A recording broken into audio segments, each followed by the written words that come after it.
Hi everyone, welcome to this webinar. My name is Michelle Nunes-Vaz and I'm Director of Tax and Trust Professionals. We are a chartered accountancy firm that is focused on helping to grow businesses and help business owners find back their time, their peace of mind, and most importantly, their financial freedoms. As part of this process, I'm heavily involved in doing education, and this involves both one-on-one coaching and group workshops. Once a month, we also run a webinar and we share information freely to all who are interested in learning more about what we're suggesting is helpful information to grow your business. So let's get into it.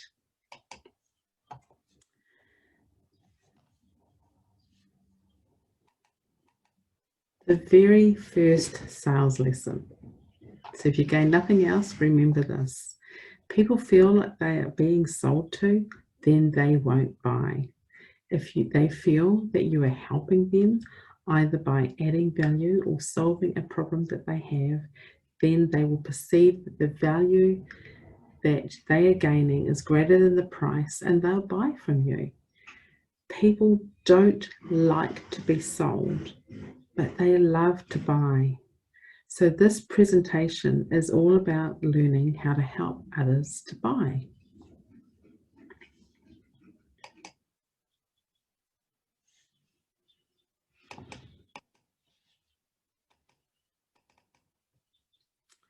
So the presentation today will focus on what is selling, then we'll go into the 4 kinds of seller and the one that you most want to be like, the top 10 must-dos, which we'll spend a bit of time on, essential ingredients to create value, 4 sales techniques that really work, overcoming objections, and then further support in your actions and where you can send comments and questions to from here.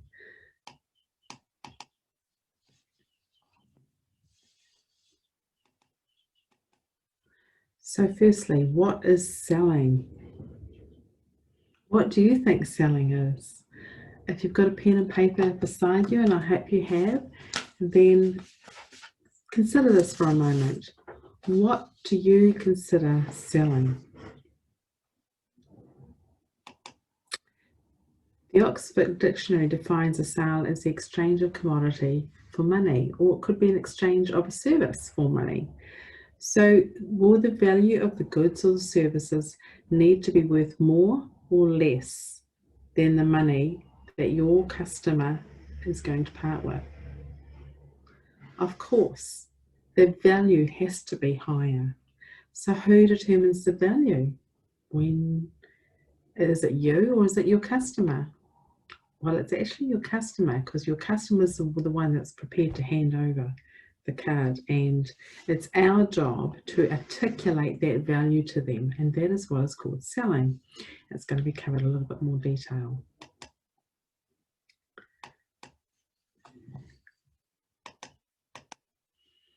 So when is a sale made? When your proposal is accepted, when the customer says they will buy, when they sign the contract, when the goods or services are being delivered, when the invoice is issued, or when the cash is received. Many sales training courses focus on getting proposals or verbal acceptances. In my view, the sale's not made until the cash is banked, and I'm an accountant, right? So as part of this value-based selling coaching that I am delivering, we're going to review sales processes and ensure that the sales process extends right from the top right down to the bottom, so that it goes to the point where the cash is banked. So as your coach and an accountant, I stand for you growing your cash flow, not just your sales.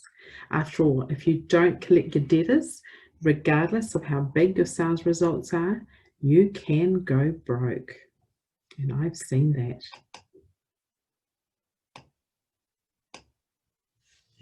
Now I'm going to go through the 4 different kinds of seller.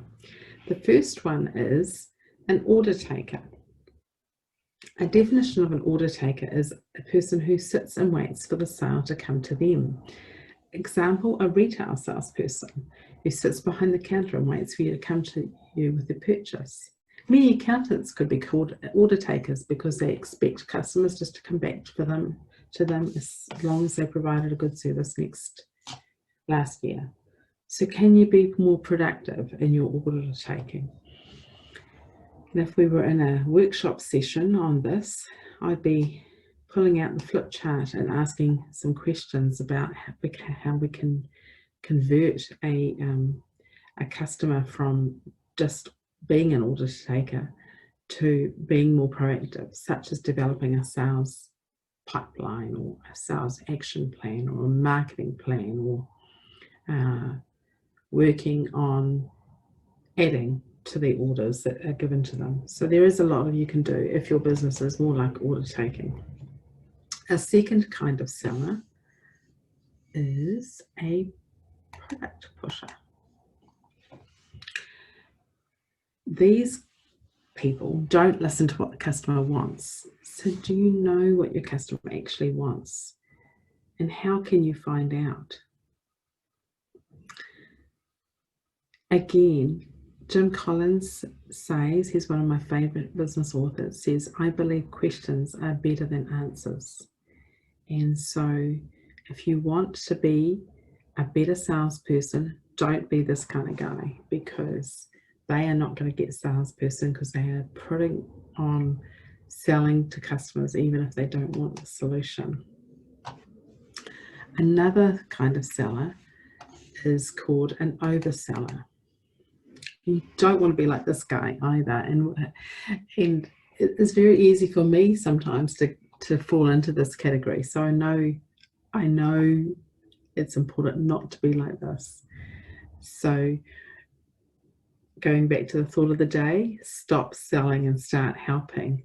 So if at any stage people feel they're going to be sold to, they will start to think of you as like the used car salesperson, or the traditional thought of what a used car salesperson was like.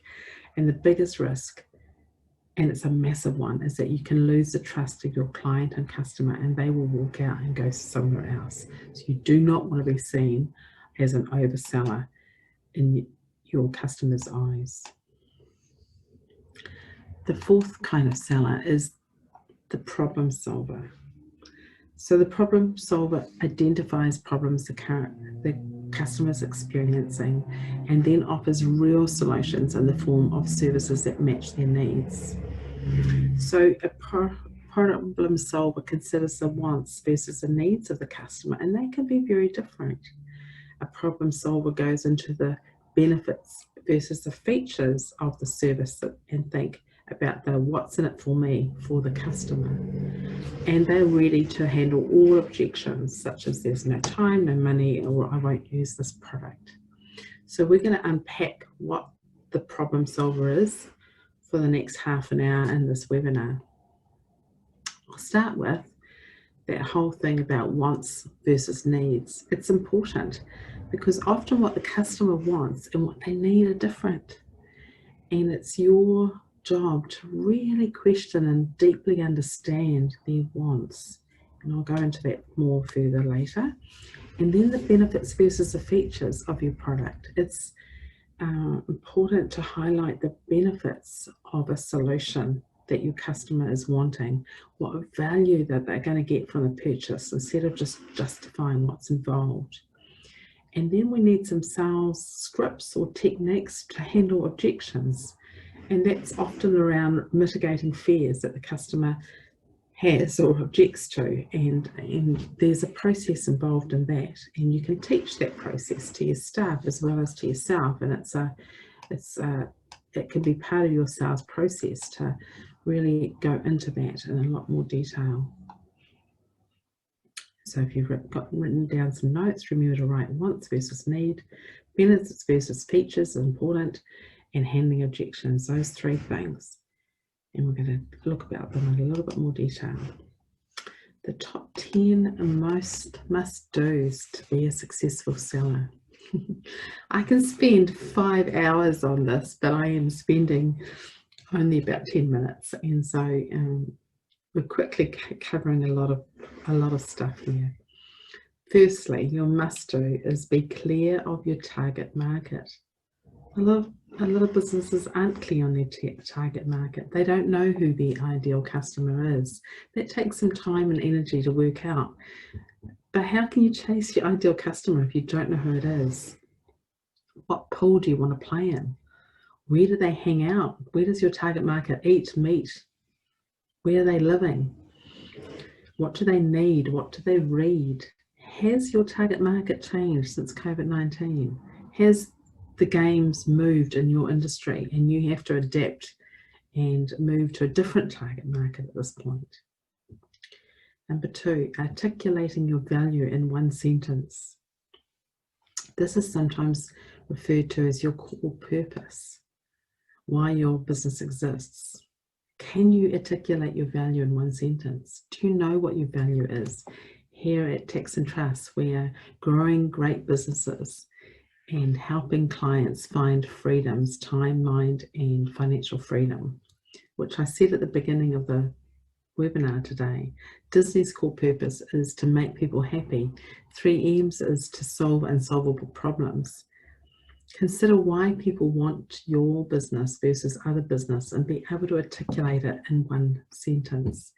When I work on this with clients in a business planning session, we can spend a lot of time uncovering what the business owner is really hoping to achieve through being in business, and articulating that in a sentence that he can say very, very quickly, and it's convincing.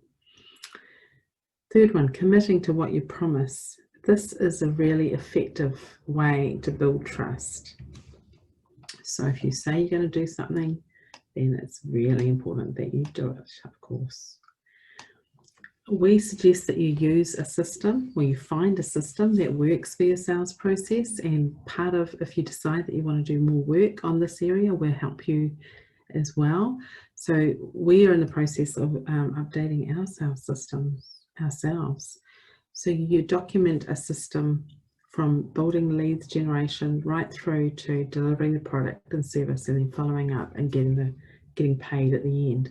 Our next webinar next month is all going to be on the issue of getting paid, so you're very welcome to register for that as well. Your customers' benefits: ask, don't tell. So if you're doing all the talking, then you're not engaging your prospective customer, and we're going to be covering that in greater detail in a few more minutes.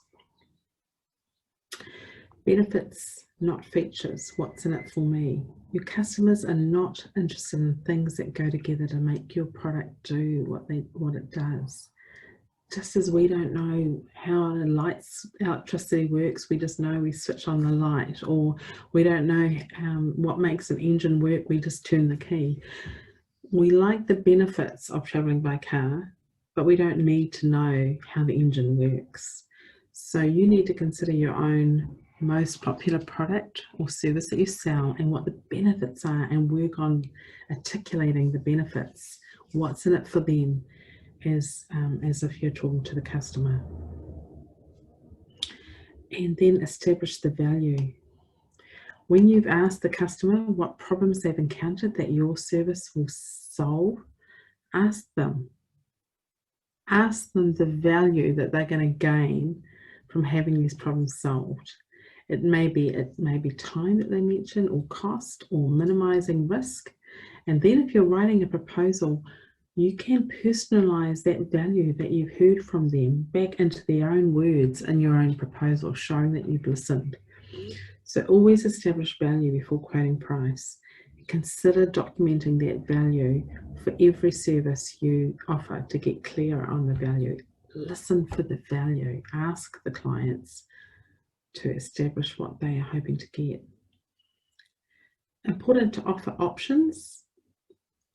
This gives a choice of yeses. It's often referred as upselling, offering a bronze, silver, platinum version, or cross-selling, offering another product with a product. We know we do that at McDonald's. Would you like fries with that? But it's important to consider that the client may not have thought about the other options that they have, and that they have more than one thing to choose from. It makes you a better service deliverer than just that this is the best option for you, and you're making that assumption that you know best, and you might not. It's always important to focus on the relationship. So don't just work on closing that sale, but opening a journey, a relationship journey with your new customer, building trust so the customer will buy from you again and again. And then under promise and over deliver. So what's your sales service after you've delivered? What happens afterwards? Is it something that they are is going to be building trust because you have really focused on that delivering value for your client, not just making that sale?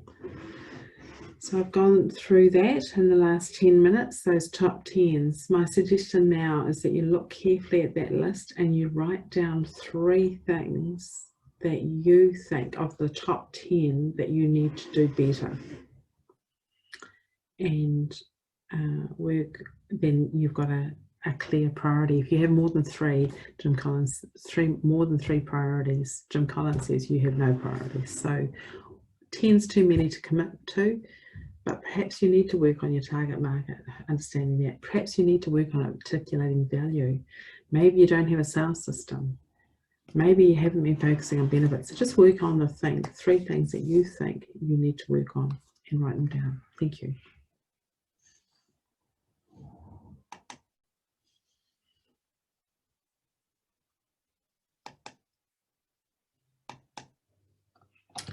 The 3 essentials to create value.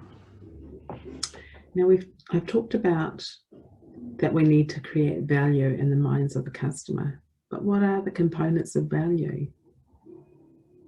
So it's service, quality, and price. So let's start with service. If a customer doesn't buy from you, it's because they haven't seen the value. So here are 3 ingredients that determine the value: service, price, and quality. Let's start with service. So most people expect good service, but do we always get it? Here are some questions you might like to ask yourself. What do you do that's exceptional?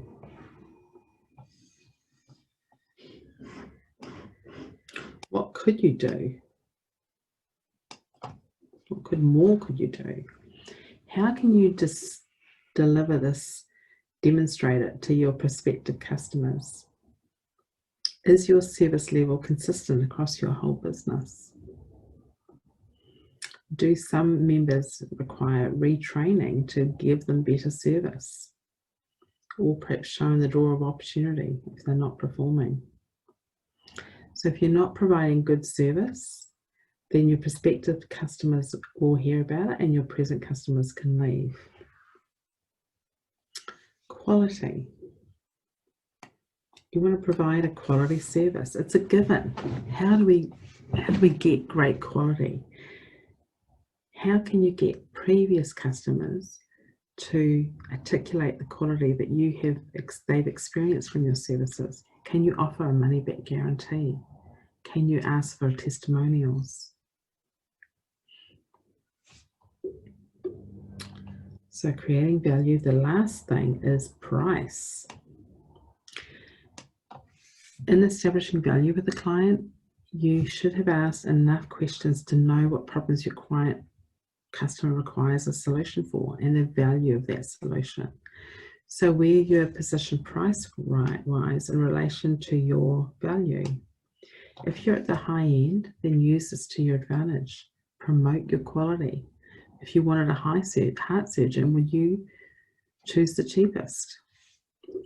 So it does depend, of course, on the product that you're given, but it's very important to articulate that value of your price and why you charge it to the customer so that they perceive they have value. If they believe the price is too high and they don't see the value because they haven't articulated it well, then you won't get the sale. There is always enough money for what people want to buy. So it's never about the money, it's about the value.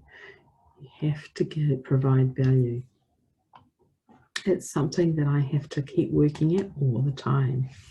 Now, if you build value in the way that I've said just then you are going to be trusted by your clients, and you'll get the reputation for long-term success in your business. You're valued, you've built trust in your brand, and people will buy other services from you.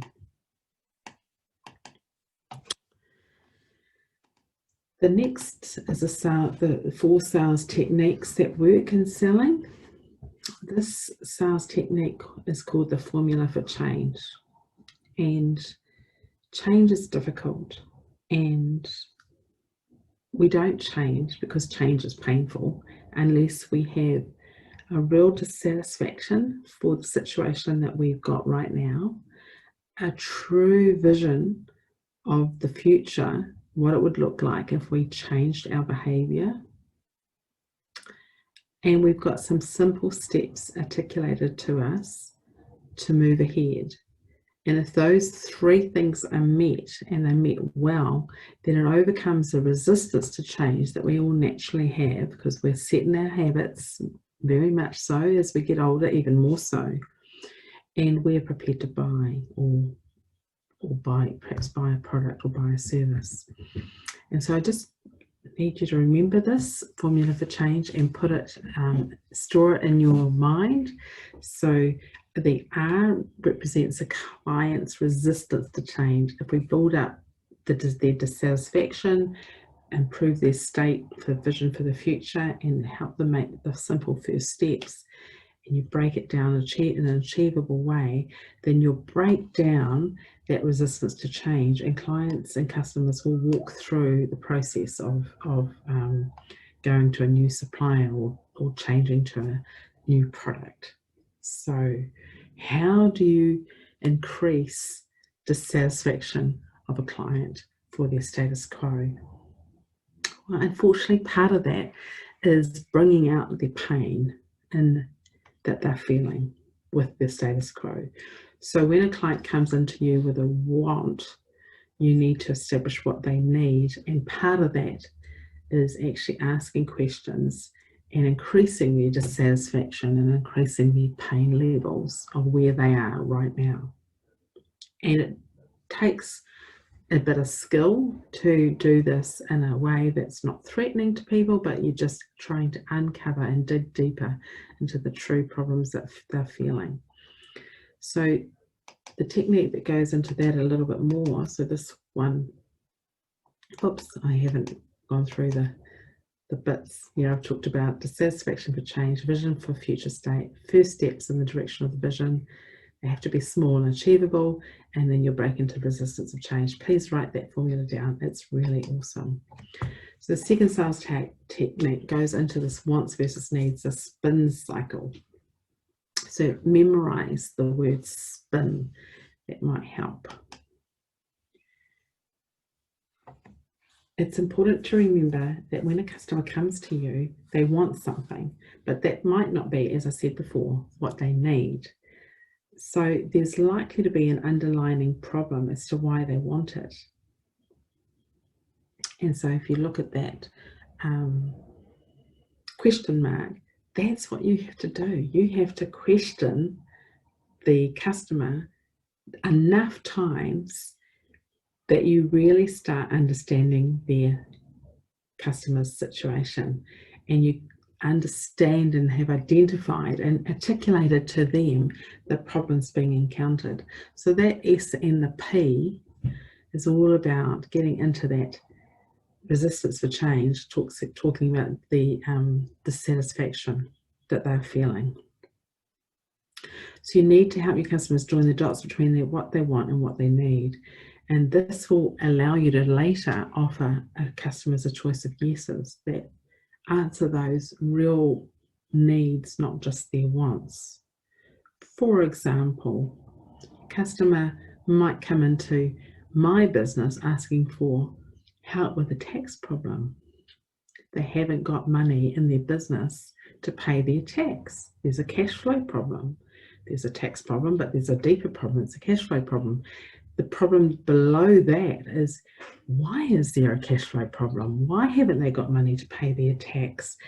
What have they been doing about it? How long has this problem been going on? And so there's a whole lot of questions that I can ask to uncover the deeper problem, which is far more than just the tax problem.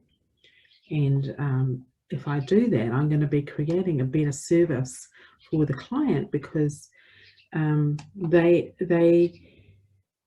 coming in with a band-aid. We don't want a band-aid for our clients. We want to actually provide the real solution.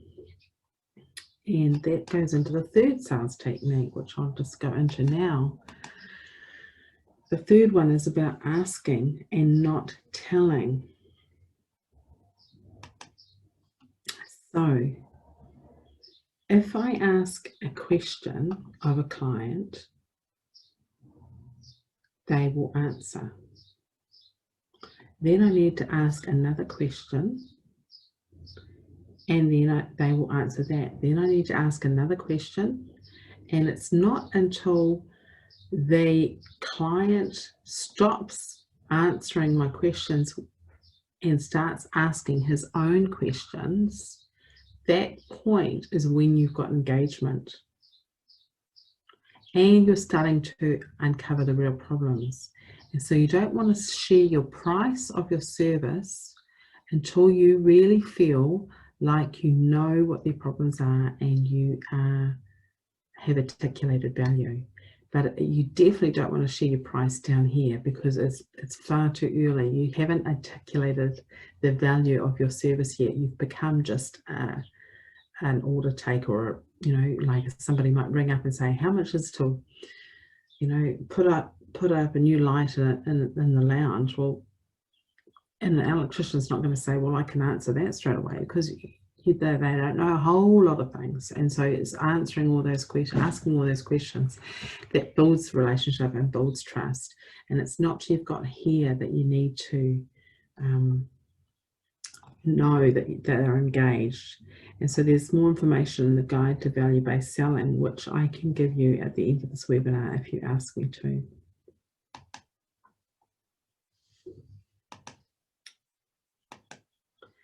So this is the timeline for the ask, not tell. So you're starting off with the client coming and answering questions, and then the client will start asking questions themselves. And that's a crucial moment, because as soon as that's happened, you start getting conceptual agreement, or you can move on to a conceptual agreement because the client is more engaged. You feel that you've earned the right to pitch your services to them, because they feel that you understand their underlying issues, and this enables you to get conceptual agreement, which you get before you send a written proposal.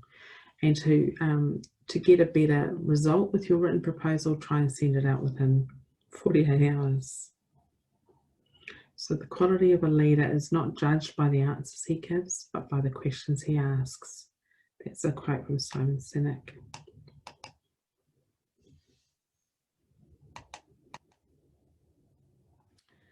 The fourth sales techniques that work is follow-up. 48% of salespeople never follow up with a prospect. So these statistics are sourced from the Marketing Donut and are widely publicised. Most people obtain at least 2 proposals or quotes to complete and compare with before making a purchase. Yet only 44% of salespeople follow up a proposal. So if you follow up, then by default your chances of getting the job improve instantly. You'll be appearing to be proactive and be in a position to negotiate. Without follow-up, you'll never know why somebody didn't go with you. Consider that, well, even if you do follow up, you may never know, but you've got a better chance of getting the client if you have followed up. So consider the touch points you have with prospects that could count as a contact. For example, meeting at a network event, being heard on the radio, saying something in the paper, or being referred to you positively by an existing client. BAM-FAM refers to book a meeting from a meeting, and it's easier to sell to an existing customer than it is to sell to a new customer. So always try and book a meeting from a meeting is a good way of remembering that. Arrange your follow-up at the first meeting and gives you permission to follow up with a customer and contact them again. So those are the 4 techniques to remember. The first one, the formula for change. D times V times simple small first steps overcomes resistance for change. The spin formula, the second one, which was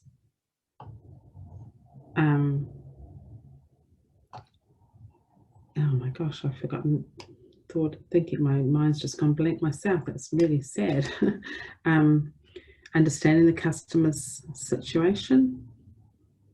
So it's such as S stands for situation, P stands for problems, I stands for what could be the impact of the problems if they're not addressed, so that's increasing the dissatisfaction, and N is what does the customer need to solve the underlying problem, not just the first want that they came to with. The third technique is asking better questions and not engaging in a price conversation until the client has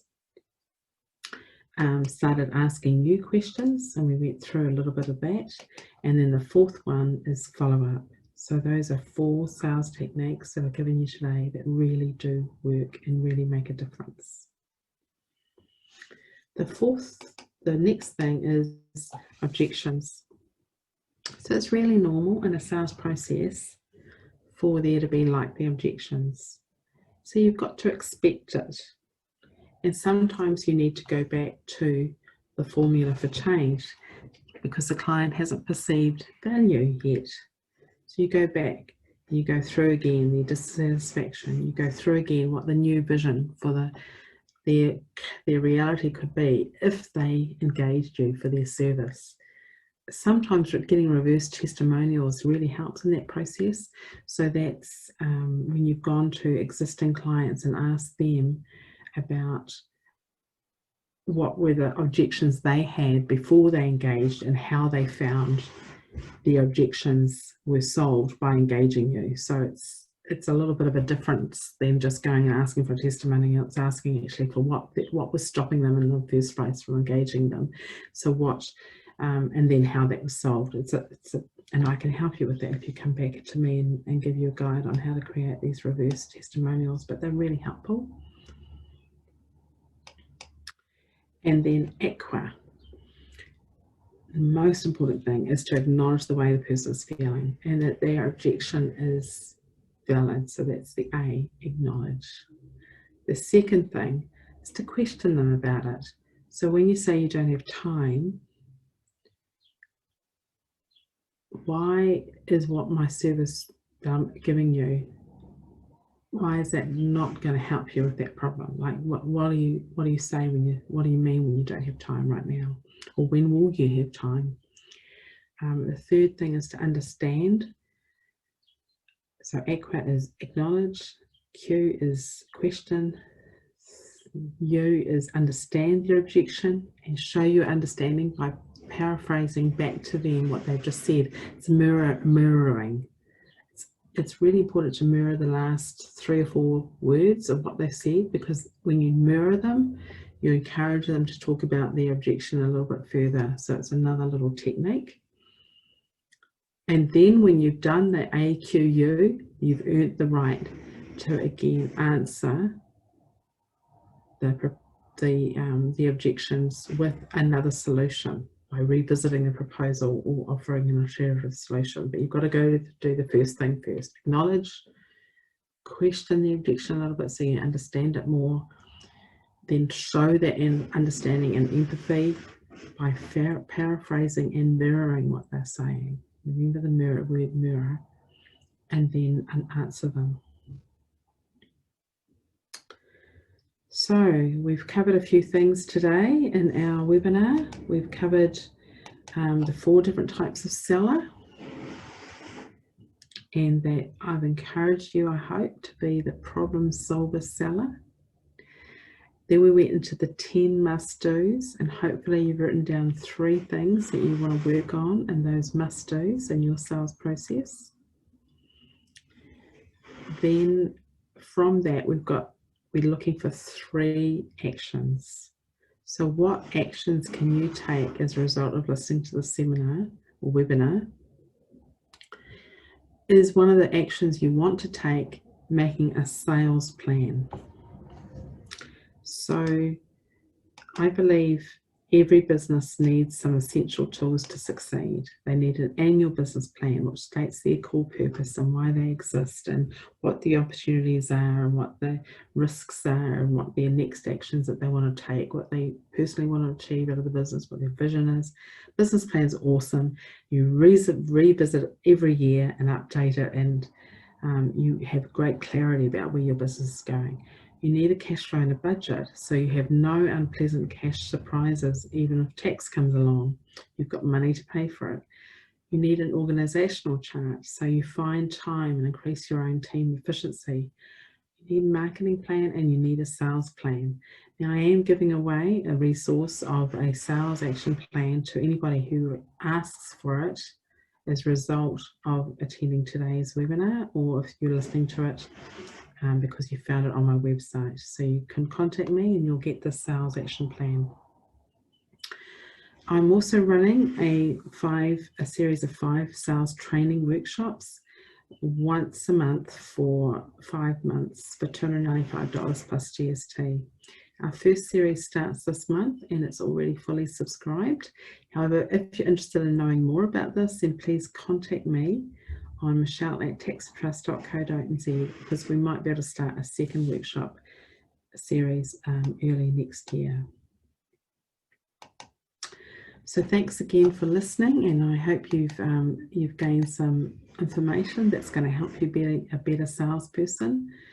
If I was going to sum up today, I would say understanding and improving your sales processes is a journey. And due to the immense importance of finding good customers, it's worth spending time and money to improve your sales results. At the start today, focus on asking better questions and more questions, and really listen to the customer to answer their needs far more than any perceived outcome that you may be wanting from them. So thanks again, and I appreciate your attendance, and I hope today has been worthwhile and very helpful for you. If you have any further questions, please do not hesitate to contact me at michelle@taxandtrust.co.nz. I love to help people improve their businesses and grow great businesses. That's our motto. Thanks again. Goodbye.